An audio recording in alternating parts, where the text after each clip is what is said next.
You've mentioned that HBAR is your number two, but when you're forecast about ROI for these prices, XLM kicks HBAR's butt. What are we missing here? So HBAR has fixed fees on the network in dollar versus XLM is going to be paid in XLM. Again, it's a small amount, just like XRP. HBAR does settle the transactions on Hashgraph. I think the discrepancy is in the time frame. I think over the long term, HBAR's price appreciation exceeds XLM. And the reason for that is I think that XLM has a cap around $1,000, whereas HBAR I think would continue higher because it'll be the bedrock for Web3 and the security of data really at scale. It's how you're going to own your own data and be able to participate in the economy and be able to leverage your day-to-day transactions or interactions or attention that you give to things and be able to earn income off of it.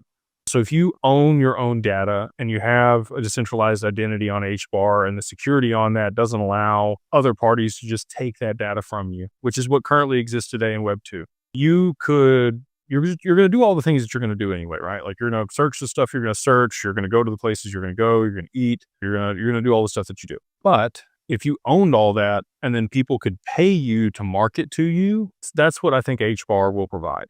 I think that's the benefit globally over the long term is as everything moves on chain, owning your own data and having that security and privacy is going to become paramount for pretty much everyone on the planet in order for them to participate in the Web3 economy. That's how I think about HBAR and what its future use case is, whereas XLM is peer-to-peer payments, but it needs to be able to facilitate micropayments.